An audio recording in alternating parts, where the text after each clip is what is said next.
Okay, this is Math 12 Pre-Calculus. This is the key for Quiz 3. Okay, on Quiz 3, the first question said simplify, and part A was log base 8 of 16. Okay, one thing to remember is this is asking us 8 to the what is equal to 16. Now, I don't know that off the top of my head. I don't know how to raise 8 to something and get 16, but I do know that both 8 and 16 are powers of 2. So I can use my change of base formula. The change of base formula, just to remind everybody, says that log base b of a is equal to log base, let's rewrite this the way that they write it. So log base a of x is log base new base b of x over log base new b, log the new base b of a. Okay, so log base a of x is equal to log base, we choose b of x, and log base b of a over log base b of a. Okay, so translating this, we're going to choose a new log base. Now 8 and 16 are both powers of 2, so the log base I'm going to choose is 2. So log base 2 of what's inside of the logarithm, this 16, over the log new base 2 of the old base 8. Okay, so I have log base 8 of 16 is equal to log base 2 of 16 over log base 2 of 8.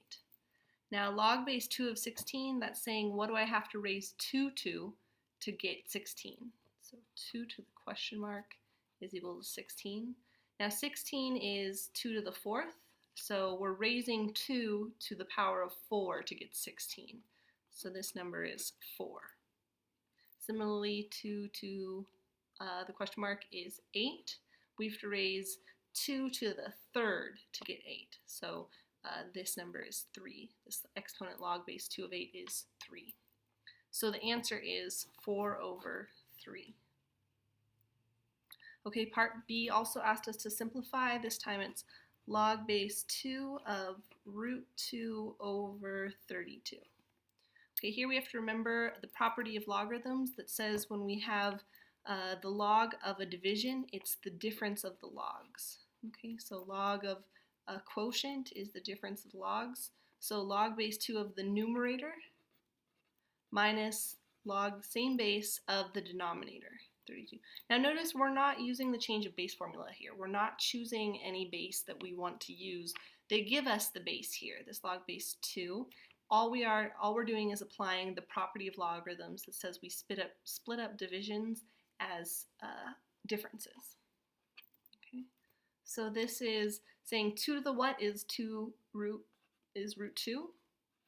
Well, that's 2 to the 1/2. So clearly we have to raise this to the 1/2 power to get root 2. Okay, so 2 to the 1/2 power is root 2. Now log base 2 of 32, that's saying what do I have to raise 2 to get 32? Well, 32 is 2 to the 5th power, so I have to raise 2 to the 5th power to get 32. So 1/2 minus 5, which you can rewrite as -9/2, is our final answer. Okay, so that's number 1. Number 2 asks us to solve. Okay, so it says solve. Part A is 2x is greater than or equal to 1. Okay, now here we've got an exponential. We undo exponentials by using the inverse function, which is a logarithm with the same base as the exponential. Okay, so we're not taking the xth root of this or anything. That doesn't undo this function. The only thing that undoes an exponential is a logarithm with the same base. Okay, so in other words, if I do log base b of b to the x, I just get x. Okay, so that's what I'm going to do here. My b here is 2, so I'm going to do log base 2. So whatever I do to one side, so I'm taking log base 2 of this side, I have to do that same thing to the other side, log base 2 of 1. Okay, so notice we're using the logarithm function as an operation here. We're applying log base 2 on both sides. Okay. Now this side simplifies, log base 2 of 2 to the x.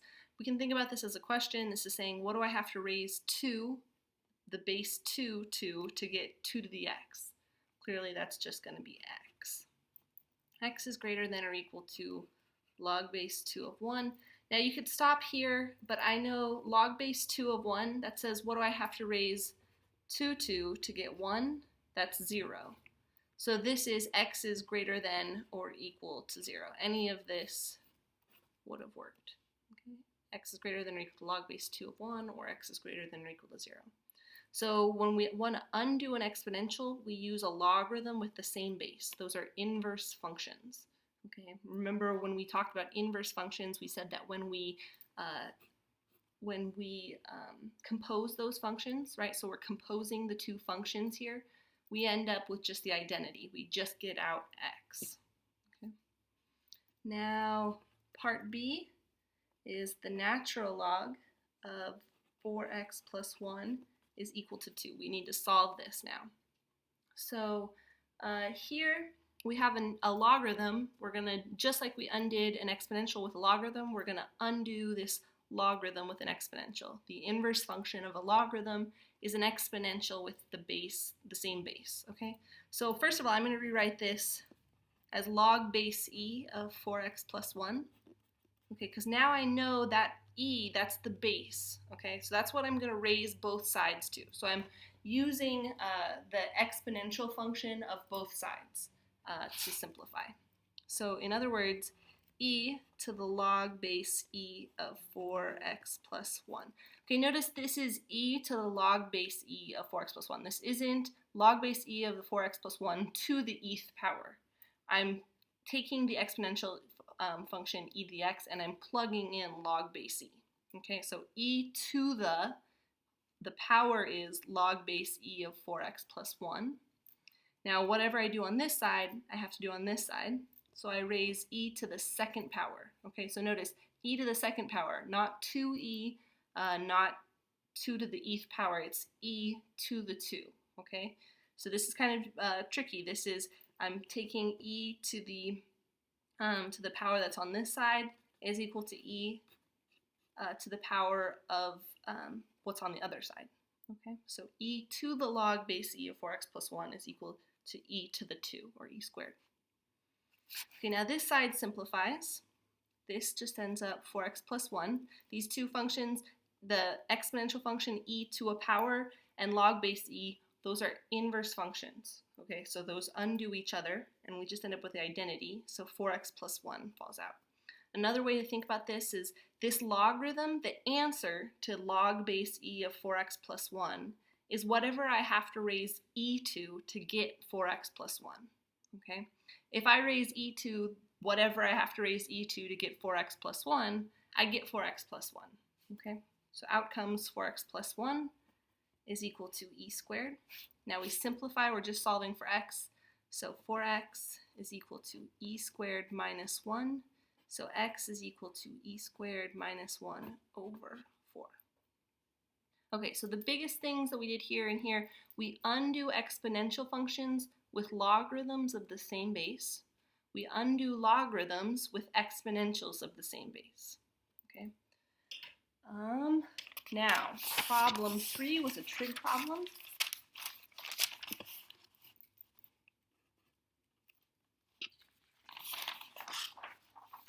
Okay. So part A had this picture. M, N, and R. Angle 30 degrees. Angle 60 degrees, and then clearly this one's 90 degrees. Okay, so it says find NM and MR given that NR equals 1. Okay, so the length NR is 1. Okay, so now we just need to remember all this is really asking is what are cosine and sine of 30 degrees. So this is cosine 30 degrees and this is sine of 30 degrees. Okay. Another thing we can remember is that with a 30, 60, 90 triangle, that the side opposite the 30 degree angle is half of the hypotenuse. Okay, so Either you can remember sine of 30 or you can remember the relationship of a 30, 60, 90 degree triangle. Either way, that gives us that the sine of 30 is 1/2. Okay? And then you can either, again, remember or use the Pythagorean theorem to solve and find that cosine of 30 is √3/2. Okay, so NM is √3/2 and MR is 1/2. Okay, now use part A to find cosine theta and sine theta for theta equals 5π/6. Okay, so let's first of all draw 5π/6.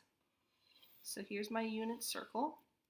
Now 5π/6, 1 full pi is 180 degrees. Okay, so this whole half circle is 180 degrees. Now pi is 6π/6, so we're only 1π/6 less than pi. Okay, so what I'm saying is 5π/6 looks something like this. Okay, this is 5π/6. Now this angle is π/6. Okay, now we need to remember what π/6 is in degrees. So we use ratio of angles. Okay, so π/6 is to 2π. So π/6, this small angle, is to the whole circle, okay, as x is, where x is what we want in degrees, over 360. Okay, we can do π/6 and then subtract that from 180, or we could do 5π/6, whichever way you'd like. So this is my angle x in degrees. So let's see, 2πx is equal to 360 times π/6. Okay, so 2πx is equal to 60π, or 2x is equal to 60. X is equal to 30 degrees. Okay, so our answer is 30 degrees. This angle is 30 degrees. Now, that tells us that 5π/6 is 180 degrees minus 30 degrees, or 150 degrees. We can also use that same method. So this time I'm just going to say 5π/6 is to pi, as x, let's rename it, sorry, let's call this y, as y is to 180 degrees. Okay, so now I'm using the relationship 2π is to 360, that's what I used before. Now pi is to 180 degrees. Okay, so cross multiply, I get pi times y equals 5π times 180 degrees over 6. Okay, this simplifies and we get, sorry, I'll go over here.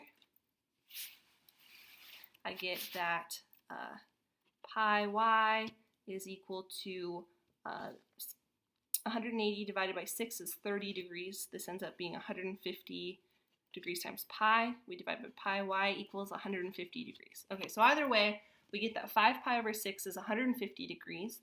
And then that tells us that this smaller angle, π/6, is 30 degrees. Okay, now this is important because this one I actually know all of the values for, given this, right?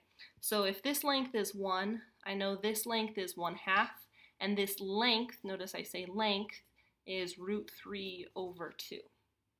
Now that's not what the cosine and sine are, that's just what these lengths are. Now to find the sine and cosine, I have to figure out what this point is as in its coordinates. Okay, so its coordinates are cosine theta, sine theta.